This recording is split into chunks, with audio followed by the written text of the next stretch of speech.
This is an anime that Pervy Sage would love. And welcome to the Ruby Tuesday. My name is Ruben, and this is my non-spoiler review for Netflix's original anime, High Rise Invasion.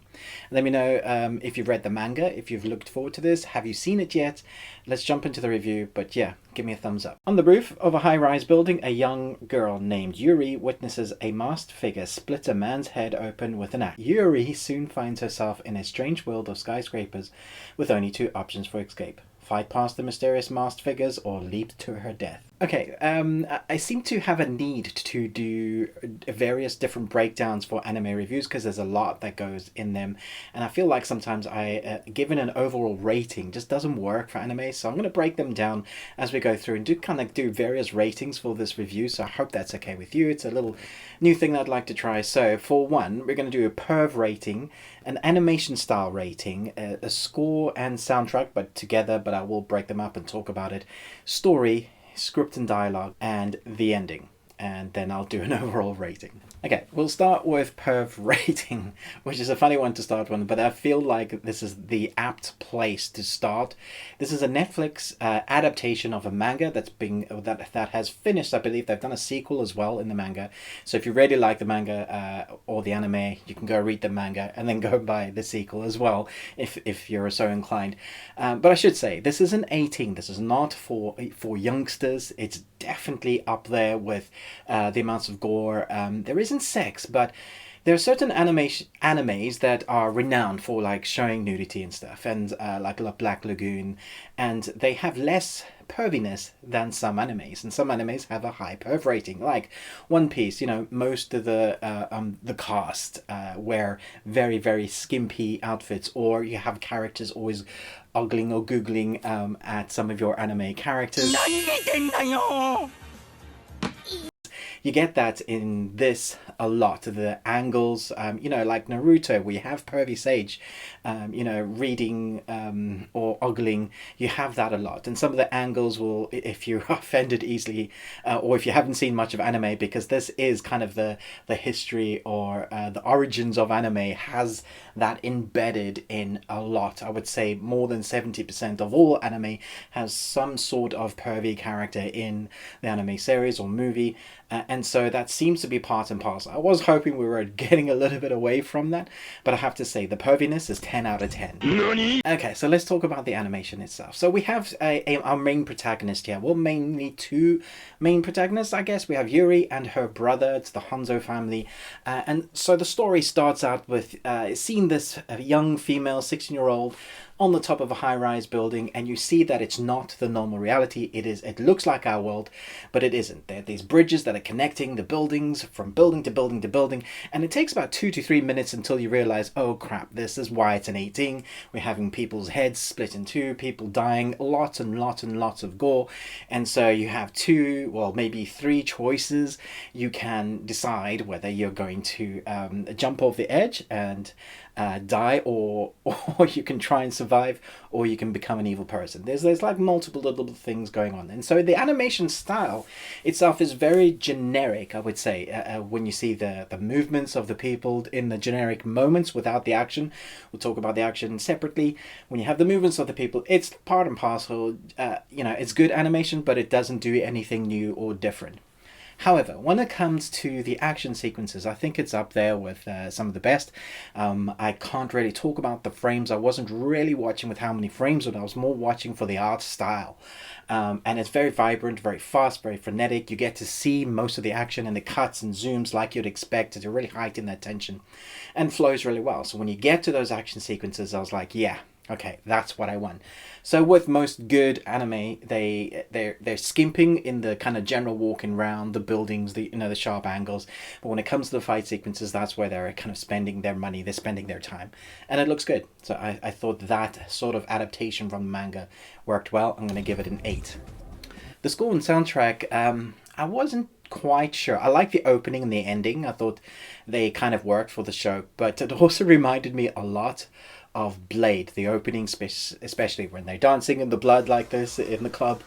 The opening, the kind of club music, really, every time I listened to it, I was just like, man, I just have Blade in my head now.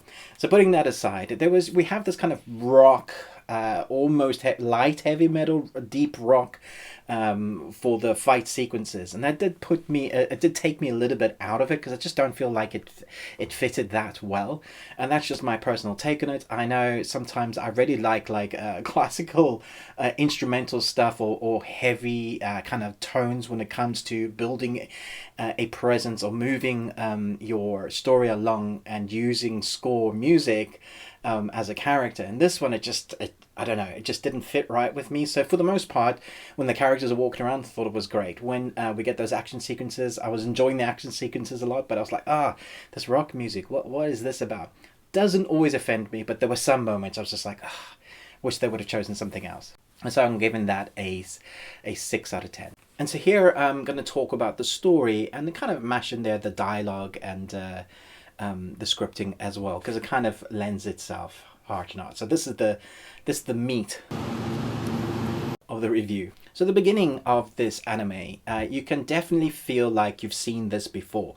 It's not doing anything new under the sun, and that's okay because it's hard for anything to do anything new under the sun. Everything's been done, right? Pretty much in some way, someone will take a genre that we've had, niche it down as much as you can, and then try and do something. But for the most part, the outside of that will be the same. And so we've had this. If you look to battle royale films, if you look to Hunger Games style films, if you look to the reaching the next level, the boss level, you start off underpowered, and then eventually you get a new power and you unlock something, and you get those are fun, but that's what this is.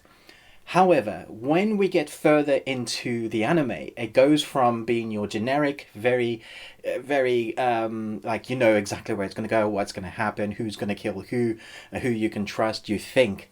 It gets much more complex as you go along, when they introduce, or you see it right at the beginning, and you see these guys wearing masks, but the more you figure out, the more the story develops stuff about the mask without going into spoilers, you start realizing how much more story there is to this story. It gets much more complex.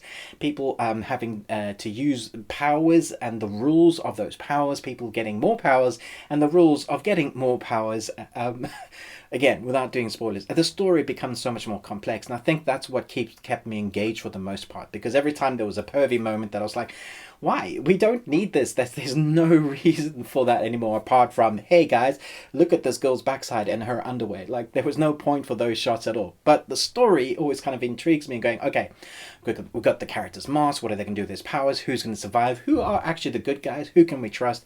It's always kind of pivoting from one way to the next. You also don't quite know who's going to survive. So the story I thought was really good. I really want to see what's going to happen. I really hope that Netflix brings us another season, because if they leave it like they left this season, fans will be pissed. At least we can go to the manga and watch that. For me, I'm going to give the story a 9 out of 10. The dialogue is as you'd expect as well. Sometimes it's quite quirky. Sometimes the characters are just so cheesy, as is standard with anime. And then it's seriously dark. I mean, that's one thing I could say. If I was giving a rating for darkness, I would give it probably a 9 out of 10, because I have seen a few other animes that are darker than this, like Housing, but this is definitely a 9 out of 10 for gore, violence, extremeness. Definitely an adult, which is why I give it a 9 out of 10 and a definitely adult rating. Overall, at the beginning of this anime, I thought, yeah, I'm enjoying this, but I'm also not enjoying this. And then as the story just opens up this world, you are so much more interested with what's going on and how they're going to develop it. And there are moments you're like, there were a couple of moments where I burst out laughing. I think two.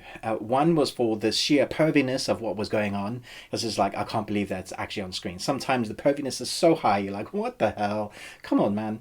And then there was another part that was genuinely funny. And so they do this balance thing of extreme violence, extreme perviness, and extreme funniness. And they're doing that thing which anime does well. You can't handle too much violence all the time and just be on that edge of extremeness all the time. You have to let your audience breathe, and they do that very well. So I feel like the episodes themselves are balanced very well. And so then, as we're wrapping up the review, just talking about the ending, there is a massive cliffhanger. Do expect a second season. I think we'll get that. As I said, there is a sequel in the manga, so they've got lots of volumes to do more seasons with, and even then they could do a sequel if they wanted to. So for now, I would give this I would think the ending a 7.5. because I'm kind of annoyed with how they ended it. But also it was kind of a fruition of a storyline. They get to a moment where they're like, oh, we're going to go to the next level, sort of thing. Not saying who survived, not saying who's there, just saying they. So I'm not spoiling anything. But at the same time, you are hoping that we're going to get more. So I may revisit this in the second season and then give myself another review of the ending. I may even drop the score if the sequel isn't as good and they didn't pick it up as well, or raise it. But for now, as the series stands, I'm giving it a B+. I enjoyed it. I thought the story was good, but for that like perviness rating, I'm just gonna have to drop it a little, because it's like, oh, I'm so tired of that nonsense. We don't need it in here. But it was really fun. So let me know what you thought about it. What is your favorite anime battle royale style or boss level anime? Those are always fun to watch, and so I like the kind of the captivity of our characters. And yeah, there's always that intenseness that kind of brings you on the edge of your seat, or you're wondering, oh, what's going to happen next? How are they going to get out of this one? That sort of thing, and that works well. I am going to do an ending spoiler talk, so look out for that, because I feel like we can talk about that. Thanks so much for watching this, but most of all, until next time, remember, live long on Tuesday.